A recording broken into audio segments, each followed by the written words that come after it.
and welcome back to the Sword of Truth podcast, the chapter-by-chapter reread of the Sword of Truth series with a carefully crafted brew on the side.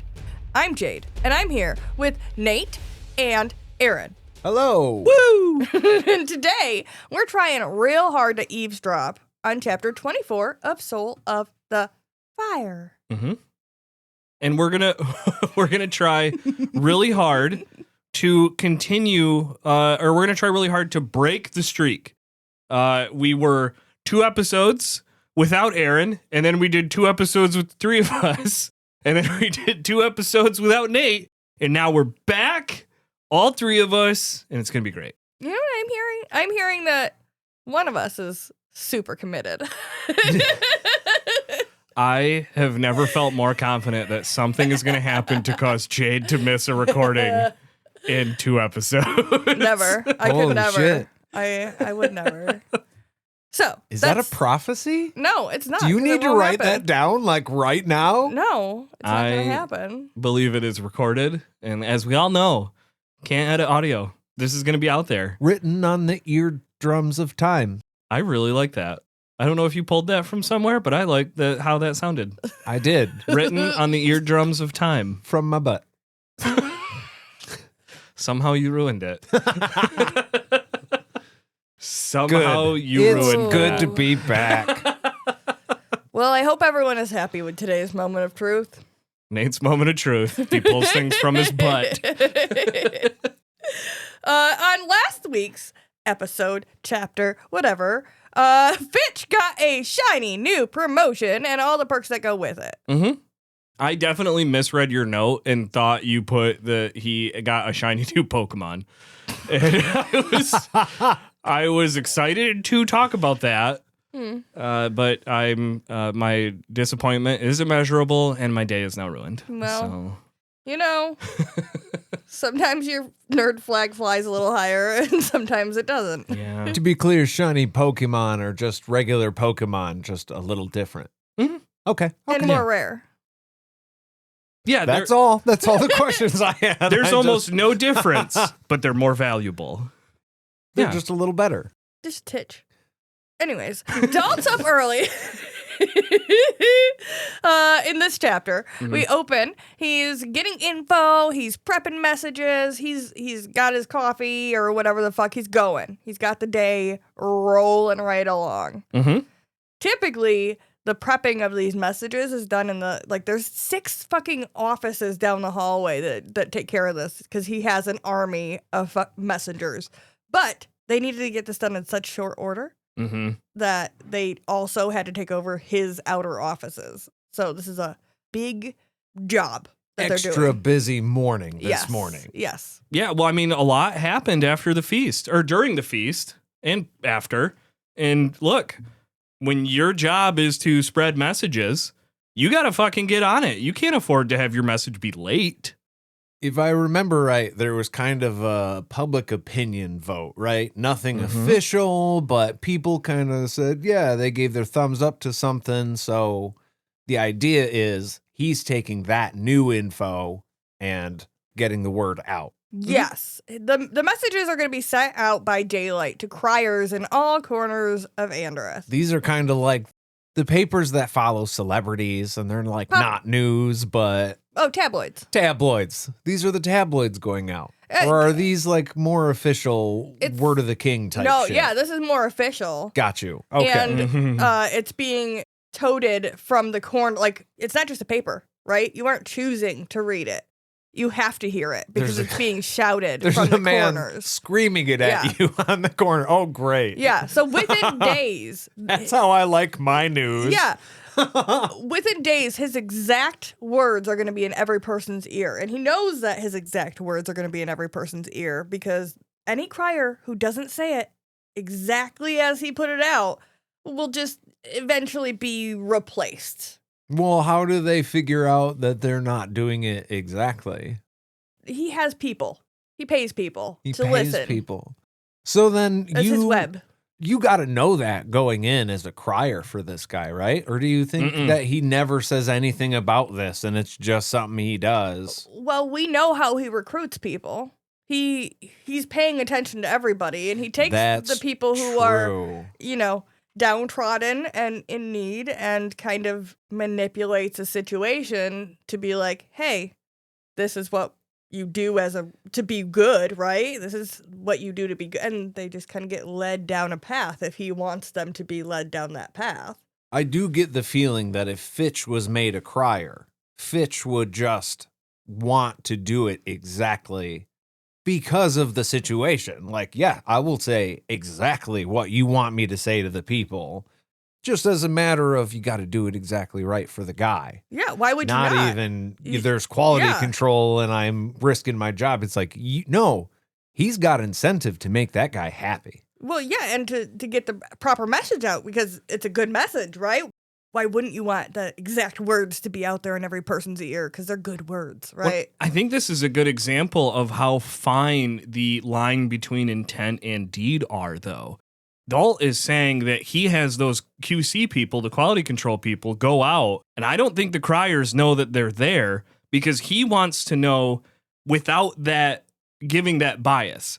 Because know, especially Nate, with mechanical assembly, machining and stuff like that, if you are told, hey, this next piece, we're going to quality check it, you're gonna spend a little extra time on that. Oh yeah. But if you don't know, and then all of a sudden they come out and they go, oh, hey, I'm gonna grab this and QC it, and you go, oh, fuck. I'm pretty sure I did a good job on that, but who knows? Well, I don't do that because everything I do is perfect. But outside of that, of course, yeah. Yeah. But now in this scenario, Dalt for sure is not telling the criers there's someone there.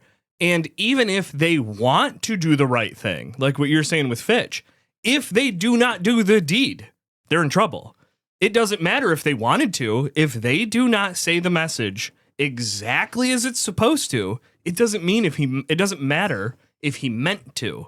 It only matters if he does. If he actually does the deed. And this all implies that the message has a very specific wording, and that's very much on purpose.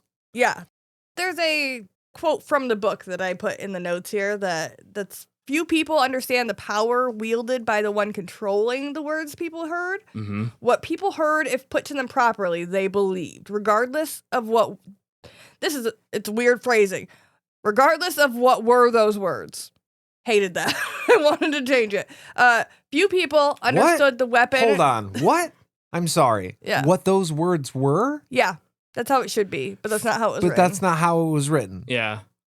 Okay. Yeah. I didn't mean to stop the whole thing. No, you're fine. You're fine. Well, and that's why earlier when we were saying it's tabloids and then we said it's news, and I was like, well, it's not news, though. This is tabloid.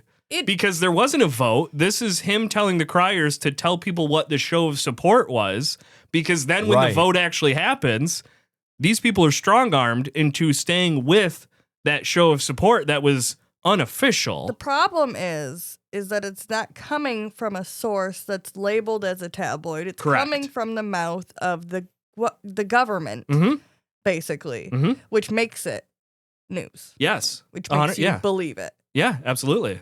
Few people understand the weapon that was a properly fashioned twist of information. Exactly what you were just saying. Yeah. Yeah. It doesn't matter if it's news. It's coming from the news source, and it's worded in a very specific way on purpose to elicit the reaction the person who's putting this out there wants. Yes. It might not necessarily be true. Doesn't matter. Dalt is telling us directly to our faces, truth doesn't matter. It matters the story we want to be told. Yeah, I mean, he told us in the last chapter, too, that he knows that this isn't good for the people of Anderith. Yep. Even though he's putting out the words that it is. Mm-hmm. Okay, I didn't know. That looked like you were about to expound. I was formulating thoughts, but it hadn't gotten all the way to my mouth. I had nothing yet. Okay, all right. I was just like, yeah, that all sounds good. And then I look over at you two and you're like, well, go. You looked very revelatory. I'm listening. You were looking at the ceiling and all. Everybody's Okay. going to listen to this later, and they'll probably be in the same mind frame I was in, listening to you two discuss that. And I was like, wow, there's something to this, I think. Your TV starts talking to you all of a sudden. Oh no, we're doing it now. My bad.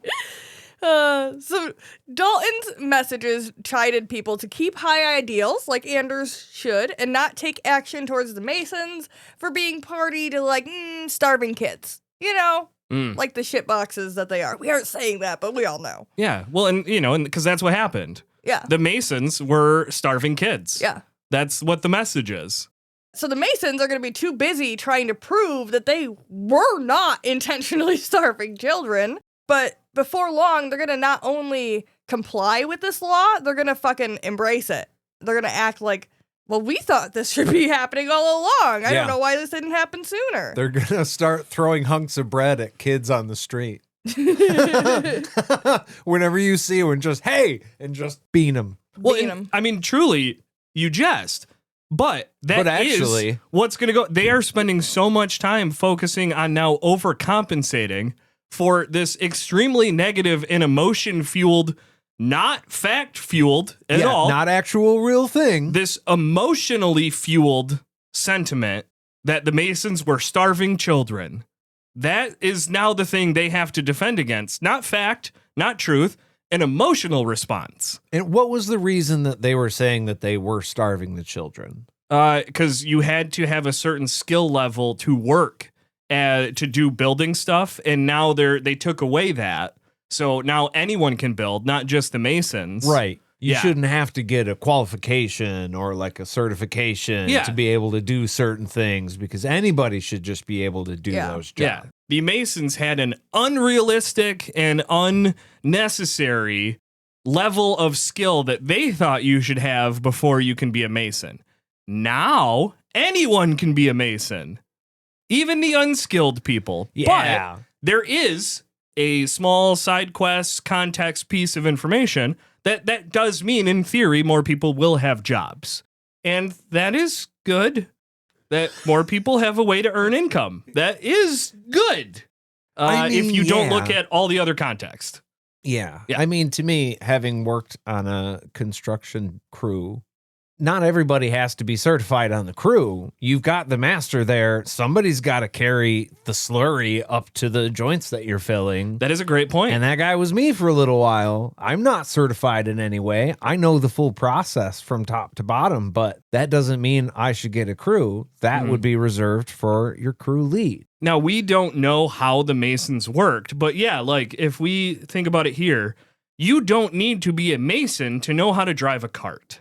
Right. Or to work for so- the Masons. Yeah, that's Like, what I in mean. short, there's nothing stopping those people from getting a job with those folks. They just can't be the certified built. Maybe you just carry some slurry. I think like you I said, start for a as an while. apprentice, Yeah. Right. in which you aren't really making a lot of money. Unpaid, probably. So, it just, if you waited till you're 45 to start down that path, oh, I can't go for Then weeks it's without too late. pay. Yeah. Well, yeah. That's difficult. Well, and they're also, I think I don't know if it's ever directly stated, but I know we discussed it. It feels like there's at least an implication of like, do you want to build a porch onto your house? You can't.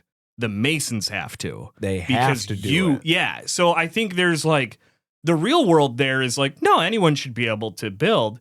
But like we discussed was the idea of like, well, now those things that are getting built aren't to the quality that the Masons were doing. And guess what? Shit was pretty good when the Masons built it. We haven't heard in all of this stuff, if there was actual examples of the Masons being shit at their jobs, seems like we would have heard about it by now. We haven't. I am taking from that there hasn't been issue with the Masons' work up until now. Because why wouldn't you talk about it if there was? It would prove your point. And again, we know this because Dalt straight up tells us that this is going to be bad for the people of Anderith. And now he is facilitating that message going out that this thing that he knows is bad is actually good. And the Masons are the ones you should be mad at. Not him, not Bert, not anyone else. Just the Masons. You now are emotionally mad at instead of worrying about what might actually come of this. Well, and I just keep in mind that there are buildings that have been standing, houses that stand for hundreds of years that were built a long time ago. And then you have homes that were built in a quick order over the course of a few years when people were not really paying attention. And all of a sudden, those homes only lasting 20 years are falling apart structurally because there's no oversight. So it's pretend here, but there's real world shit there. Yeah, this is absolutely real world examples. I mean, think of at least, especially here in the United States. I can't speak to the home markets and all that, where I haven't lived, but the idea of the McMansion or the idea of these suburbs that pop up in a matter of months, 30 houses get built. Yeah. And on the one hand, it's like, I don't think so. There is things wrong with that because that's too fast. It's the classic triangle. What is it? It's quality, speed, and price. That's what it is. Yeah. Quality, speed, price. You can be quality, you can be low price, but it means it's going to take long. You can do quality and you can do it fast, but that means it's expensive. You're going to pay for it. So they are now saying like, hey, we're not even going to shoot for 2 of the 3. We're just going to make sure you got at least one of them. It's going to be fast, or it's going to be quality, or it's going to be cheap. You only get one. Yeah. Because now the Mason standards don't exist. The fun thing is, by the time these messages are out this morning, it's going to be too late for the Office of Cultural Amity, which, by the way, we're not calling that anymore. It's just OCA, which is also going to be difficult because I want to say AOC. Oh, I kept wanting to say Orca. I kept wanting to throw an R in there, that it's Orca. That's probably better. That'll help me more. To do anything about it. None of them are going to be able to alter their hands. It's a done deal now. Well, I might argue that they could, but if they did, it would look bad. Yes. And that would be to Dalt's benefit here. 100%. Yeah. I think the big part is that it's what you said. It doesn't even matter if it came from Dalt at this point. It's out there. It's too late. The average person now knows that all of these other directors were in favor of not having more starving children. And now if all of a sudden one of them changes their mind, it doesn't matter if you remember or don't remember that the source came from Dalt. All of you know is potentially your kids are now not going to starve, except your director, who was in support of not starving your own kids, is now saying maybe he does want to starve your kids. Now, that's not what the director's saying, but that's what the average person is hearing. They're too wrapped up on the emotional part instead of focusing on what's actually happening. And that's wildly frustrating. Gosh, I just can't believe that would ever happen in the real world, though. No. Just so glad that this is all just fantasy and we can just kind of take a break whenever we need to. You know what I need because to do? It's so fantastic. Yeah, I need to drink. That's what I need to do. Can we do that break? Can we do a beer break? Oh, we can absolutely do that. Yeah. Okay. Let's do that now. We'll be right back after this. Hey, Nate, what are we drinking today? You know, Jade, that was pretty tastefully tart of you to do that just now. And I'm just here to say, I appreciate it. Good, I'm glad. That's what I'm here for, you know? Anyways, tastefully tart is how our monkeys describe their sour sibling. Born from the same imported malts, Belgian yeast, and a mix of magical spices, this monkey decided to take a walk on the tangy side. I don't know what side that would actually, anyways.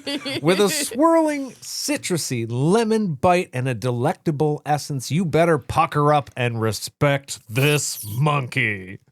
This beer, though, comes in at 9.5%. It is incredibly sour. And I gotta say, right off the bat, I'm feeling pretty good about this one. I like a lot. This is a cider.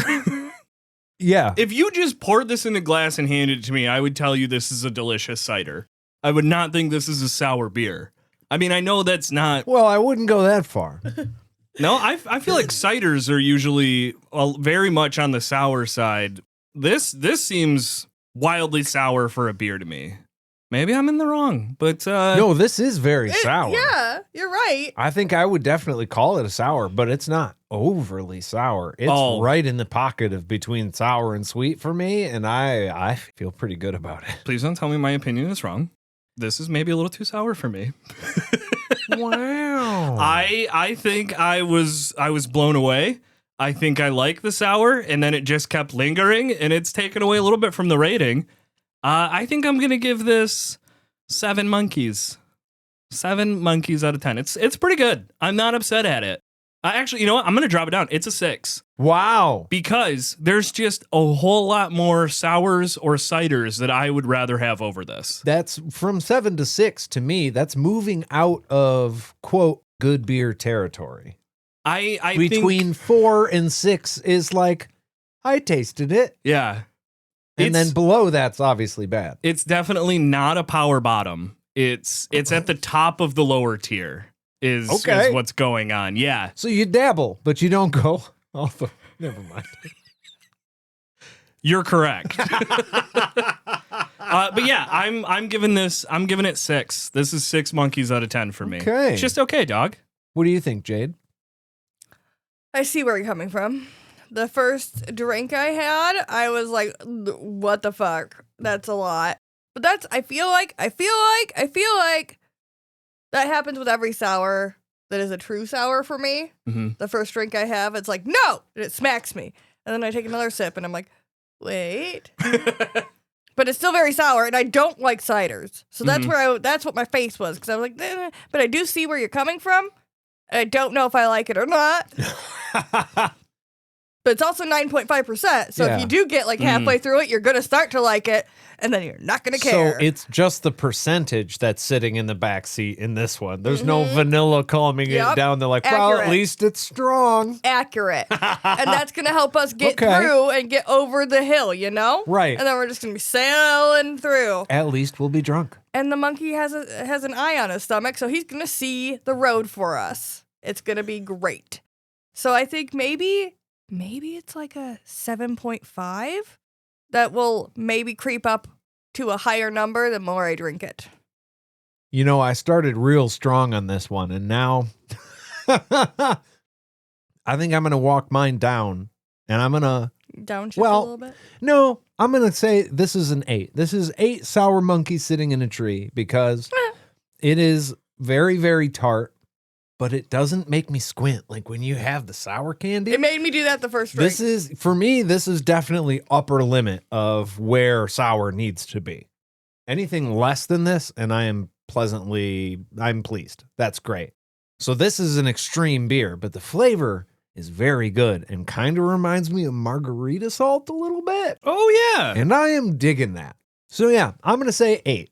All right. Well, I think that with that, we're going to get right back into this chapter right now. Matthew McConaughey? She said it 3 times because it's a triple. Oh. Yeah. Is that? Yeah, that's what was happening. Hey, guys. Thanks for coming back. Hi. It's good to be here. We didn't leave the room. It's kind of interesting. I did. Yeah. I left and came back. Behind the scenes. Okay, so back into the chapter. Dalt is sitting there. He's like, Fitch is going to fit in with his messengers really well. Mm-hmm. Because the way that Dalt has collected his messengers is all from hard labor lives. And they all were the dirt under the heels of Anderith, basically. The dredges of society, you know what I mean? But now they get to help shape and control it. So he's doing a good thing for these people. When you can take someone who made $0 an hour at their last job and then you give them $1 an hour, that is a massive, humongous increase to the lifestyle they can afford. And Dalt has able to recognize that, yeah, that's a win-win. He now has people that are insanely loyal to him because he has truly taken them from the dirt, from all these wildly shitty manual labor jobs, and now they're getting paid on top of having a house and food, or sorry, not even a house, a roof and food. A bed. A full bed, not pallets or the floor or whatever it was before. And yeah, I mean, it's such a low investment on Dalt's point and such a high return on that investment. And unfortunately, bad guys tend to be smart. And that's unfortunate because I am definitely of the opinion that Dalt's not a good guy. And it sucks to have to give him credit because it's like, hey, I respect what you're doing. Fuck you, I hate you. But good that he's lifting people up. Well, yeah, that much of it is good. The simple he's thing, taking Fitch and he's saying, you know what? You ain't got a bed. Yep, covered. You know what? You don't have enough money to buy the things you want. Covered. The problem that I have is that it's best to just pay the wages and then let them get the things that they want themselves, as opposed to saying, I'm probably going to pay you a little bit less, but I'm going to provide your housing or whatever, which sometimes that's fine. Sometimes that's fine. The bad part of it is that, like you said, Dalton's getting way more out of this than Fitch is going to get out of this. And we're going to find out some information about the messengers later, about some stuff that maybe happened in the past that leads me to believe that maybe Fitch is a little more disposable than he thinks he is right now, than he feels right now. So he is being lifted up, but it's also kind of for a purpose. And it's never to the workers' benefit, I guess I should say. Even if you're not even not thinking about that, you're indebted, right? Immediately. No matter what, you are given the illusion of more power and more stability, but that can always be taken away. And I think some people don't look at it that way when they're dealing with it, when they're like Fitch, for instance, is just grateful for all of it. But there are other people who can see the reality of that situation and know that they're just a cog in the system that can be thrown away at any time. Because Dalton knows they're fiercely loyal, and they would go to their death if he asked. And he has done that in the past. There's the thing. Yeah. There it is. Yeah. Bingo. This is the danger. The idea of Amazon towns. Amazon builds a giant warehouse. Amazon needs workers close by. And so if they build a bunch of houses and say, come work for us, you get a house. You can't quit your Amazon job now because you will lose your house. You will not lose the ability to pay for your house because you are not paying for your house. It was given to you with the guise that you have to work at Amazon. That grocery store that's within walking distance of both your house and the Amazon warehouse, you lose access to that.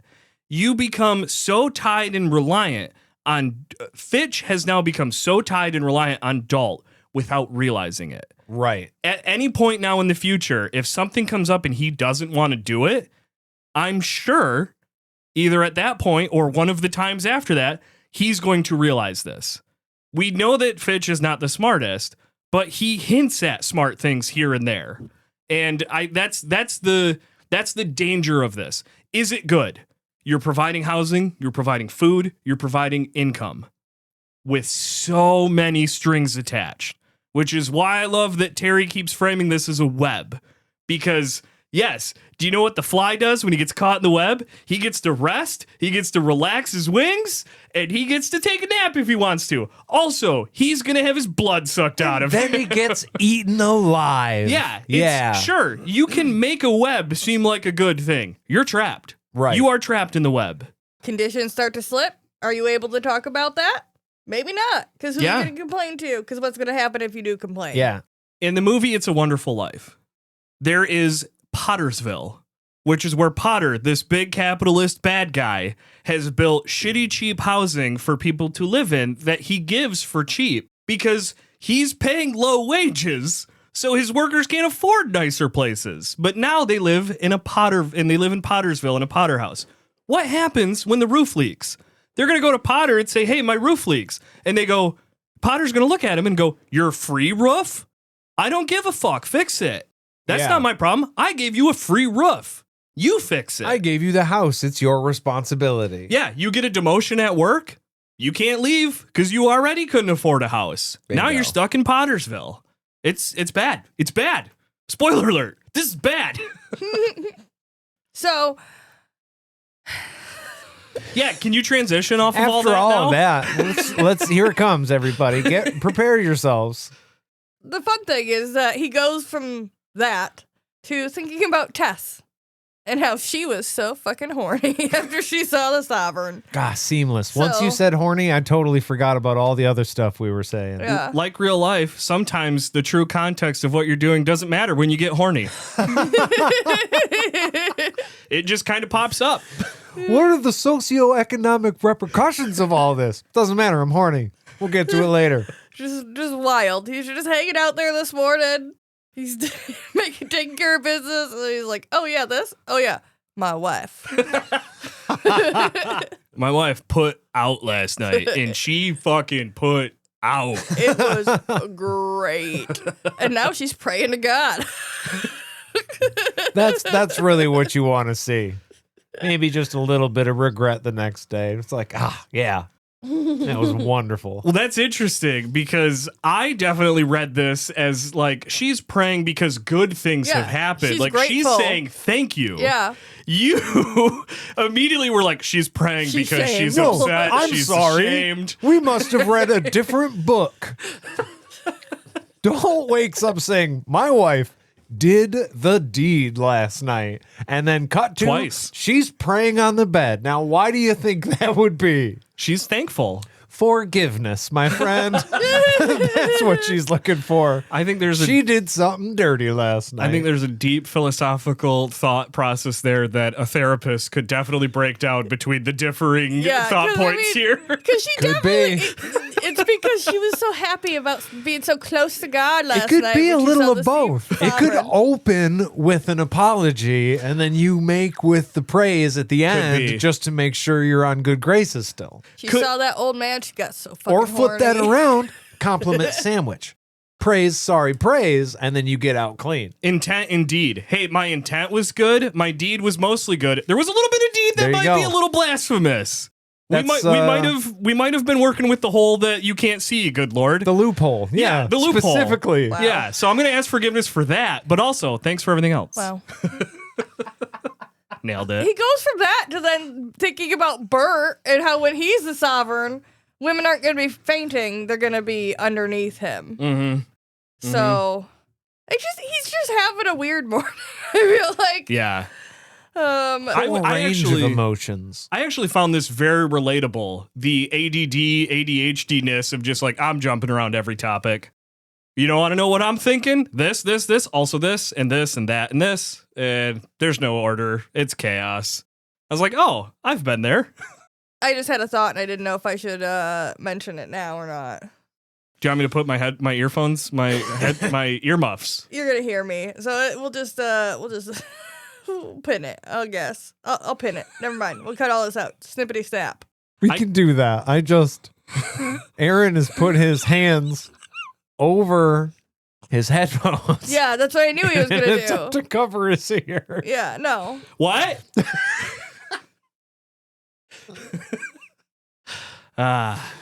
I looked over and I was like, no, that would be dumb. And then I had to do a longer look, and for sure that's what you did. I just Oh, realized it's so fucking funny. I just realized why Dalt went from that thought to that thought, considering the context of the rest of the book. But we will continue. Okay. Interesting. So, at this point, a knock at the door comes. And Franca Gowenlock comes in a dark mood. She's pissed off, snatches a chair, sits down in front of him. Game of Thrones had one of these moments where seconds after a character has been introduced, I'm all in. I don't know what Franca's about. I'm ride or die. Fuck, I love Franca. Drags a chair across Dalt's room. Yes. Spins it, sits in it. I'm assuming backwards. She's leaning, arms on the back of the chair, straddling the back of the chair. She is cool kid sitting in this chair. Yeah, and backwards for sure. Immediately throws shit at Dalt. I fucking love Franca. Angry goth woman. And Yeah. she's goth. Oh, she just got picked- so much hotter. It says that she looks like darkness follows her around. It's like a goth lady with the aura of Will Smith in Men in Black when he drags the table across the room because he needs the thing to write on and it makes everybody else a little uncomfortable, but that's just kind of his style. That's who this person is. It also describes that she wears a band around her neck that's like 2 fingers wide, and she always has. He's known her for 15 years. Mysterious. She's always had it on, and he doesn't know why. So I think that also lends to the like gothic feel that you have about this woman. More It's the classic Joker. Yeah. Well, I was gonna say classic gothic, where it was always high neck, turtleneck or stuff around the neck. I'm pretty sure there's at least one of you out there, dear listeners. But for those of you that are also watching the Wheel of Time show, I am now picturing Franca as Lanfear, and I'm gonna have trouble paying attention for the rest of this chapter now. Well, she does not like Stein because she believes that he fucked with her magic. Because last night she could not overhear anybody. That's what she normally does at the feasts and things, and that's where it's been alluded in the last few chapters that Dalton had somebody that was doing something. It was her. And now she can't, or she couldn't last night, and she's upset, and she believes it's that motherfucker's fault. Yeah, he has hinted at having ways to hear conversations, and boy, was it so surprising that this guy who doesn't like magic and has purposefully been talking about how much he doesn't like magic and is definitely established as being a bad guy is using the thing he says he wants to take away from the people to further his own personal gains. Amazing. What a wild concept that I've never experienced in real life. Hey, it's different because she's his friend. Oh, that's right. I forgot the friend factor. Yeah. And Like- also, she's apparently hot as fuck. So, I mean, I get it. Like, when it's other people, it's different, Yes. but this It's- is like personal. It's So- almost like rules for thee, but not. No, that can't be it. So they go ahead and test her magic ears on people. You know what? I kind of imagine the extendable ears from Harry Potter, but they test Canon. That's canon. they test her magic ears on a few people. Some people down on the lawn, pretty far away, and then some people much closer that they can almost hear without even any magic bullshit. And she cannot hear anything that she wouldn't normally be able to hear. She even mentions on one of them that she can almost hear them like normally. Yeah. With her Much regular ears. Yeah. But she can't hear magically. Yeah. Yeah. Kind of like Aaron does when he covers his headphones with his hands. Yeah. I Right. have the gift. Yes. Okay. So Same thing. Oh, we got this figured out. She just has to turn her gain up. Did she try turning her gain up? She cranked her noise gate too high. She's got to lower Sometimes it back down. The source volume is actually down, so you got to turn that up. Maybe she should try that, and then maybe it'll work. there's a very specific audience for the jokes that you guys are fucking saying right now. Us. And you know, I hope that somebody else out there is getting what you're getting. That's all I have to say.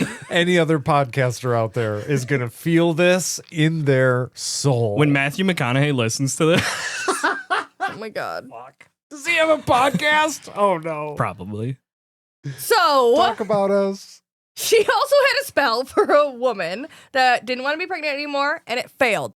These have always worked in the past. She also tried a couple of other charms, and she's fully fucking tested this. Her magic is not working. Good Kind wants you to know that this lady is legit right off the bat. When he's Yeah. like throwing all these what ifs at her, she's like, no, I tried it, tested it. This is totally out of the realm of normal. My potions work every single fucking time. How dare you even question that?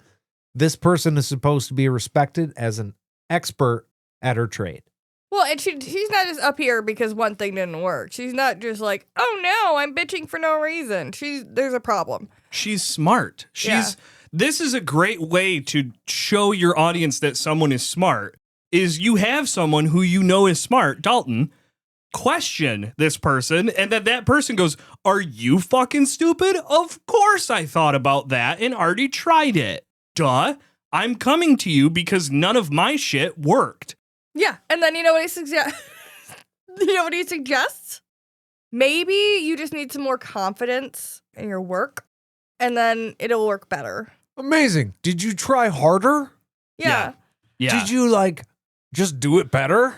Like, I think it's maybe something in your brain. I think it's just, like, a head thing. It's not really actually happening to you. What if you just called yourself a big dummy and did All in it your again? head. Yeah. Well, and this might be this guy. slightly out of order, but at some point soon or very recently, he also admits that he knows nothing about how this works. Nothing. And then proceeds to give a bunch of suggestions. And it's like, buddy, you just told me I don't need to listen to anything you say for the next 30 seconds.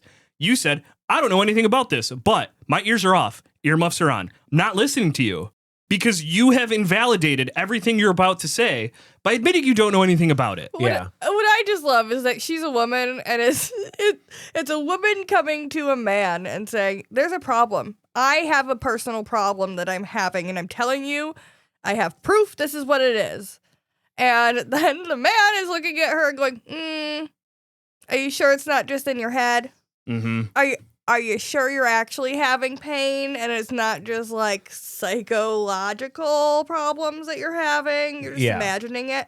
Yeah, this person who has 100% success rate on something comes up and says, hey, the guy who said he's going to get rid of magic is here, and now my magic doesn't work. And then Dalt goes, but what if it's something else? Yeah. No! Innocent until proven guilty. But this is enough, in my opinion, to open a goddamn investigation into Stein. Yeah. I mean, he does say he doesn't think he has magic. He's not even here today. But if he did something 5 days ago, it still could be affecting it, motherfucker. But you know what? We should take a break and ruminate on all of this, and then come back and finish up the fucking episode. Sounds good to me. We'll be back right after this. Bye-bye.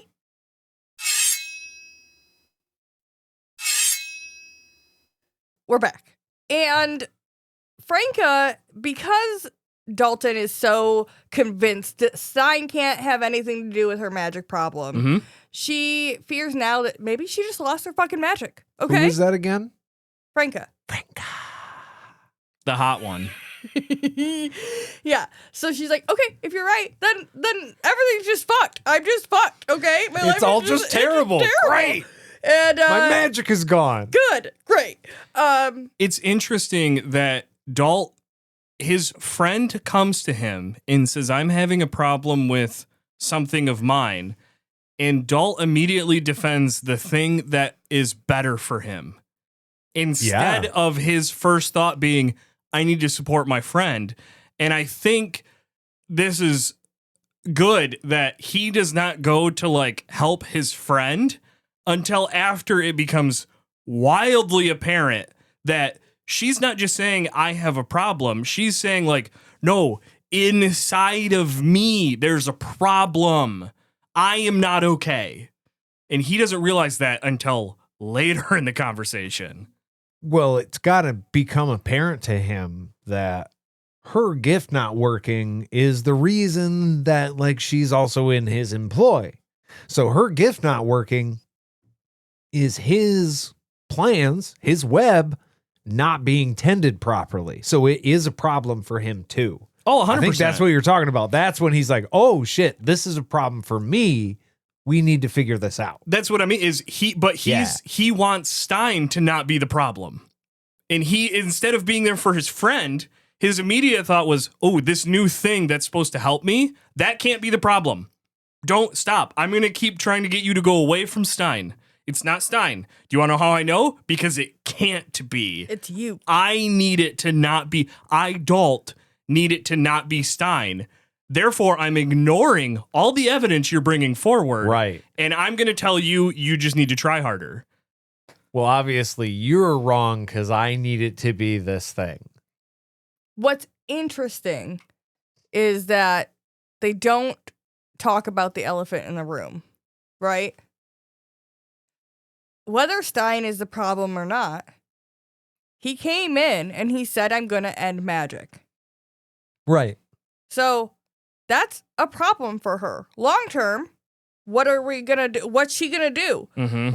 We're not talking about that, though. Stein couldn't have fucked your magic up today. But we're not talking about how long term, maybe not even long term, short term, this man is coming in and saying we're ending magic. Right. She is magic. What the fuck's going to happen to her? But we're not going to talk about that. We're ignoring that. We're just talking about today's issue. That would be the elephant not being able to speak at all, but in essence, not saying the quiet part out loud. Yeah. Yeah. Well, and she knows, like, this is very clearly a threat to her because she brings up something that I don't remember ever hearing about before, but her losing her magic terrifies her for multiple reasons. Yes, I picked up on this because she works for Dalt. And Dalt's had some of the messengers killed. We know that now. So if her gift stops working, and yes, they are friends, but how close of friends are they really? Is she just serving a purpose for Dalt? And that's why Dalt's like, hey, we're friends. And I think maybe that this woman is having that thought that if my gift stops working, this man is going to make me disappear. I can't do anything for him. Not only that, she brings up Saren Rajak.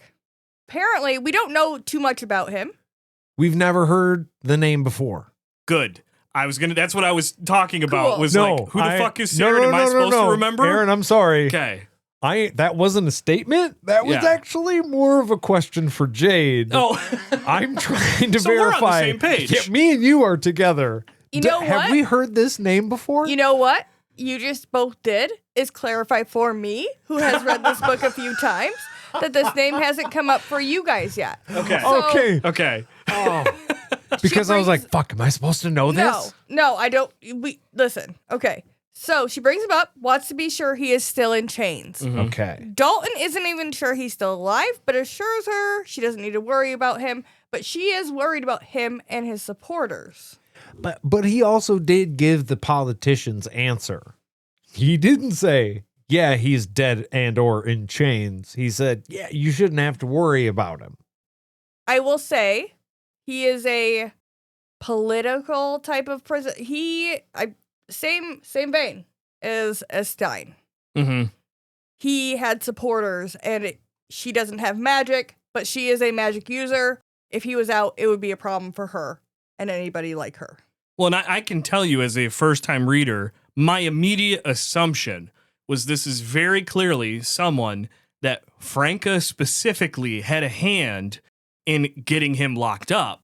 And knowing that Franca and Dalton are friends, and Dalton's whole fucking thing is rising up in the political world, Saren Rajak, whatever his name is, I didn't listen to the audiobook, but I'm just assuming his middle name is something like secret holder or informant or something like that. This was someone that Dalton needed out of the picture. Franca got him out of the picture.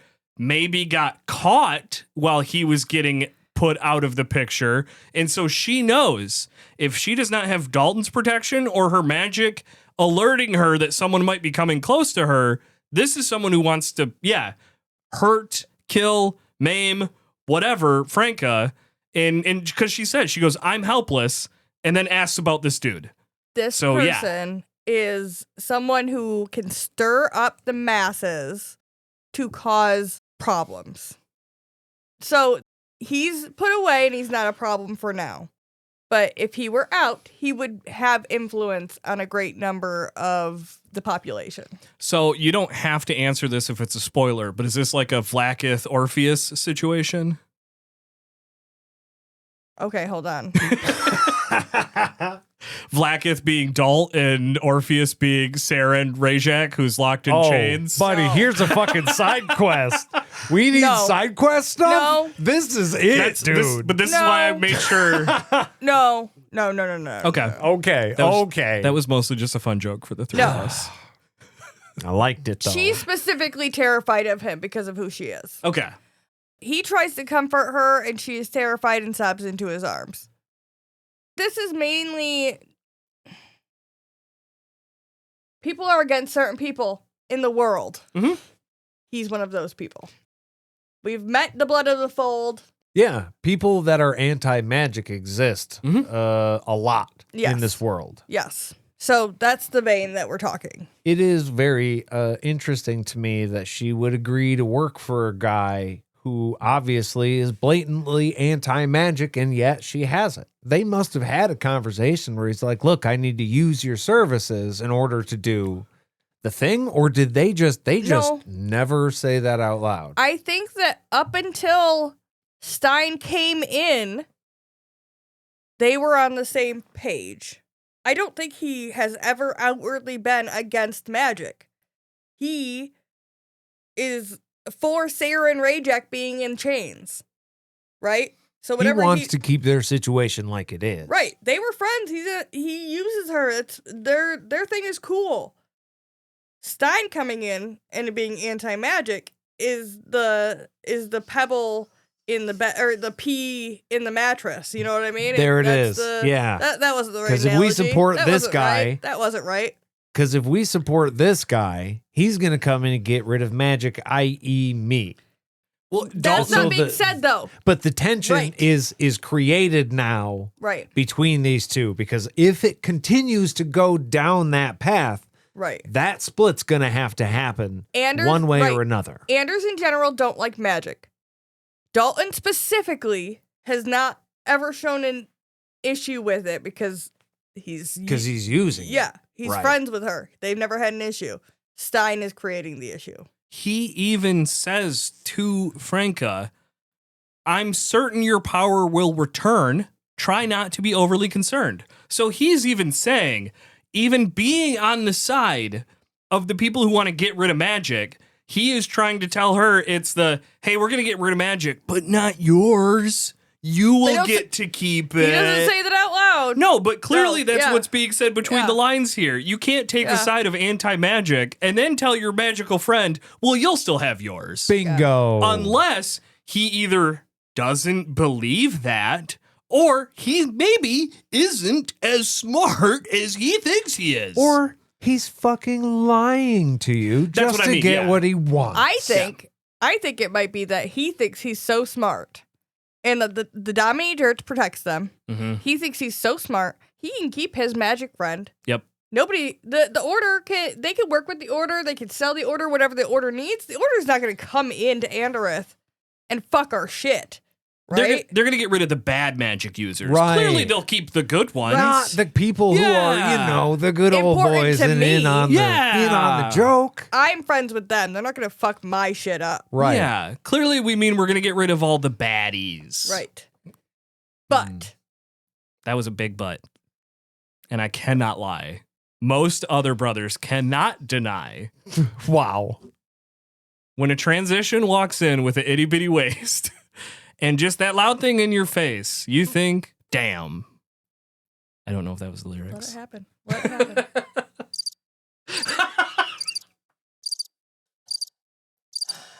Yikes. Got the crickets on that one. Wow. Because they just spawn. Buddy. They just spawn like that. It's weird. So yeah, despite him saying it'll return, the words from the song come to mind.